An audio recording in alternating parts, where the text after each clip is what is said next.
दीन दयाला आदिदेव प्रभु दीन दयाला आदिदेव प्रभु दीन दयाला आदिदेव प्रभु दीन दयाला जठर धरे हूँ तेहि कपिल कृपाला जठर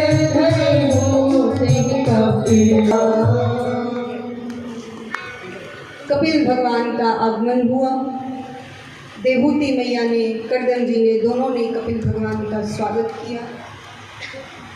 कपिल भगवान इतने सुंदर हैं कि देवहूति मैया, करदम जी कपिल भगवान को देखे ही जा रही हैं, नजर ही नहीं हट रही है। तब भगवान ने याद दिलाया। भगवान ने करदम जी से कहा, पिताजी आपने वचन दिया था कि जब मेरा एक बेटा हो जाएगा तब मैं भजन करने जाऊंगा। अभी बेटा तो हुआ ही नहीं, और जब मैं हो गया हूँ तो आपका दायित्व है कि आप जंगल में जाओ और भगवान का भजन करो। छोड़ दो ये सब मोह, बेटा बेटी सब कुछ छोड़ दो। करदम जी गए जंगल में भगवान का भजन करने। देवहूति मैया सोचने लगी, परमात्मा मेरे घर बेटा बनकर आए हैं, अगर मैंने अब भी सत्संग नहीं किया तो मेरा जीवन व्यर्थ चला जाएगा। बिनु सत्संग विवेक ना होई और राम कृपा बिन सुलभ न सोई। बिना सत्संग के जीवन में विवेक नहीं आता है, लेकिन राम कृपा बिन सुलभ न सोई। गोस्वामी जी कहते हैं कि सत्संग भी बिना राम की कृपा के प्राप्त नहीं होता है। अगर आज आप यहाँ पर बैठकर के कथा सुन रहे हो तो इसका मतलब ये नहीं है कि आप खुद आए हो। भगवान की कृपा है आपके ऊपर। भगवान ने आपको चुन चुन करके बुलाया है। इस कथा पांडाल में वही श्रोता प्रवेश कर सकता है जिसको भगवान बुलाते हैं, जिसके ऊपर भगवान की कृपा होती है। बहुत से श्रोता मैंने देखे, एक दिन सुन लेंगे, 6 दिन नहीं सुनते, 6 दिन सुन लेंगे, 1 दिन रह जाता है। तो ये क्या है? ये उनकी इच्छा है भगवान की।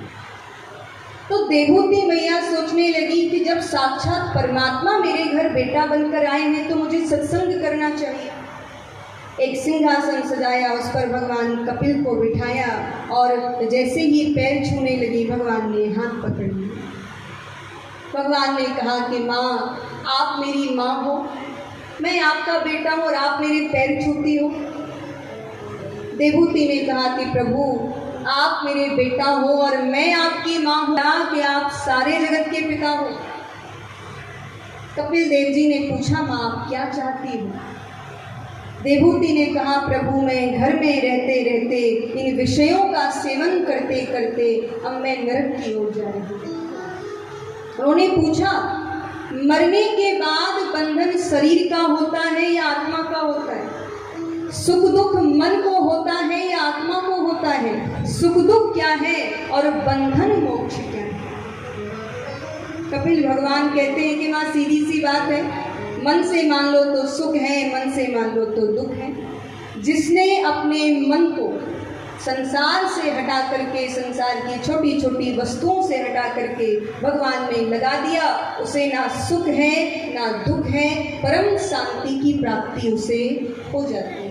हमें ना जीवन में सुख चाहिए, ना दुख चाहिए, ना धन चाहिए, ना दौलत चाहिए। हमें जो चाहिए वो है परम शांति, और परम शांति ईश्वर के चरणों के अलावा आपको कहीं भी नहीं मिल सकती। आपने खुद नोटिस किया होगा, जब आप ध्यान से कथा सुनते हो तो 3 घंटे के लिए ही सही आप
श्रीमद्भागवत महापुराण की जय।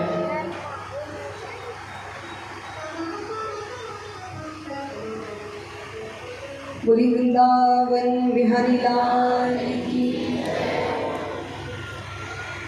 हर काम में लग जाएगा लेकिन बस भगवान के नाम में नहीं लगता।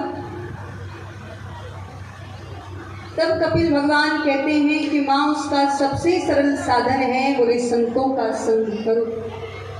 जितना ज़्यादा तुम संतों का संग करोगे, संतों के साथ बैठकर के मेरी चर्चा करोगे, मेरे गुणों के बारे में जानोगे, मेरे रूप के बारे में जानोगे, तो स्वतः ही यानी अपने आप ही तुम्हारा मन मेरी तरफ मुड़ जाएगा, मोड़ना नहीं करना। सीधी सी बात है, आप तम्बाकू खाने वाले का संग करो, तम्बाकू खाना अपने आप आ जाएगा, सिखाना नहीं पड़ता, कोई अलग से उसकी क्लास नहीं लेनी पड़ती। तो जब गलत चीज़ सीख सकते हैं तो अच्छी बातें क्यों नहीं सीख सकते। इसीलिए माँ संतों का संग करो। अब विभूति मैया संत ढोंगी भी होते हैं, पाखंडी भी होते हैं। तब कपिल भगवान कहते हैं कि माँ संतों के कुछ अपने लक्षण होते हैं। तिथि छवा कारुणिका सुहद सर्वरेही नाम, ये संतों के लक्षण हैं। बोले संतों में करुणा बहुत होती है, संतों में दया बहुत होती है।